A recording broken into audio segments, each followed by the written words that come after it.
Satsang-2, morning, 18th November, 1934.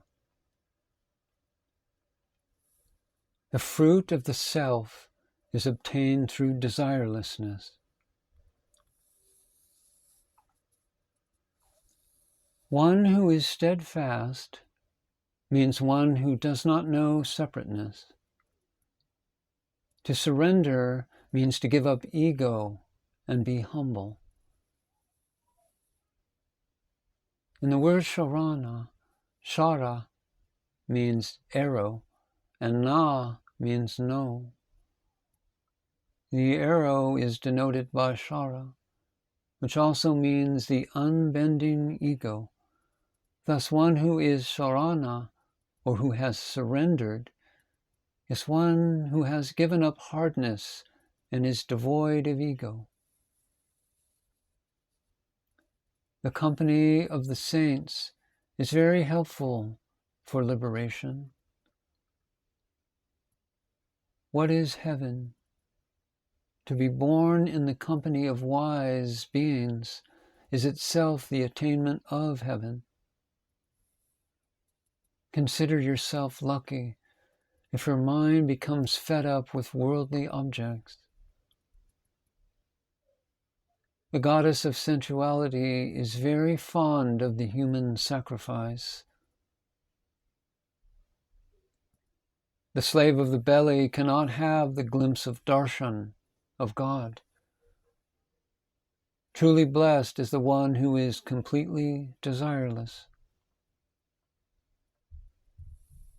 Always remember that we are from the abode of God, and we are gods, entitled to enjoy the nectar of immortality, and we are but visitors to this foreign town, the illusory life of Maya, for only a few days. The only instrument for liberation is the state of desirelessness. Consider it an offering to the all-devouring death if you have many children. When the crop of illusion is ripe, death devours it. Devotion to the true Guru, the Satguru, is the birthplace of spirituality. Treat your body as illusion and thereby fulfill your life. When the disciple escapes from illusion, the master is happy. One should satisfy the master with devotion, through bhajan, singing the master's praises.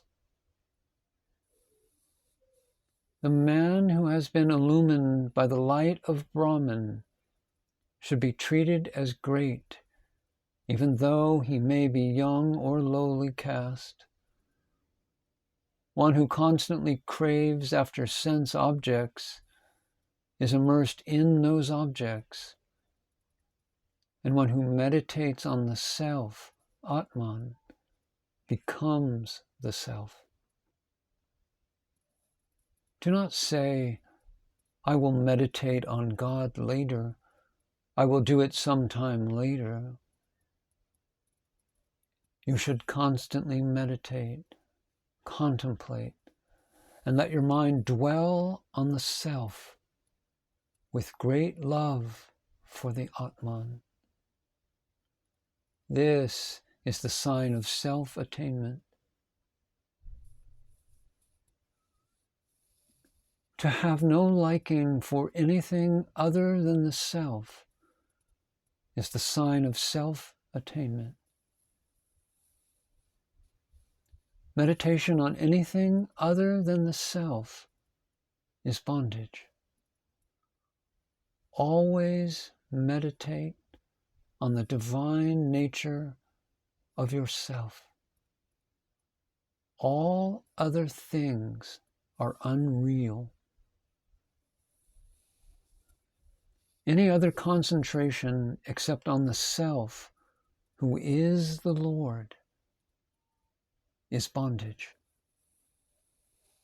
Any meditation or thinking except that which is on the very nature of your being becomes a tight binding. The world, by its nature, is the separateness of species. It will never function smoothly. Any fruit except for the self is futile. Contemplate on this ever more deeply. You are attracted towards that which is objective because the ego never thinks of the true contentment which is found only in the self, Atman. If one truly does something for their own true welfare, the sense that I am an individual dies, because that which exists afterwards is not the individual, not the jiva.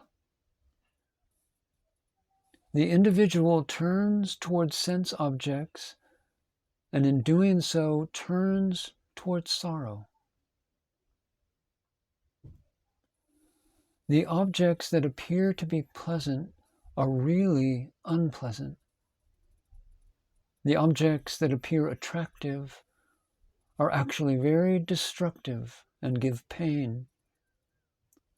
Yet the individual always runs after these objects.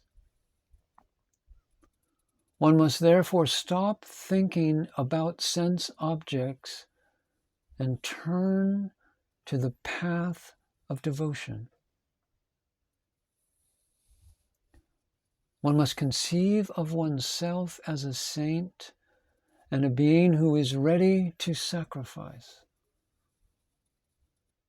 When the teaching of the Master is assimilated, worldliness is cut away.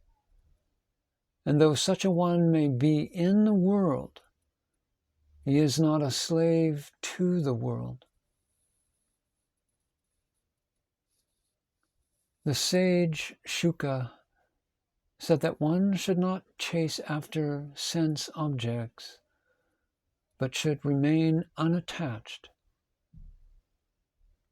For pursuing sense objects hinders spiritual devotion, even if such devotion is done with proper attention. One who aspires for self-realization should drop the desire for sensual gratification. It is by craving sensual gratification that the jiva is in a way hanged. Meditate only on God the Self, who is in your heart. To be devoted to the one self is the real aloneness.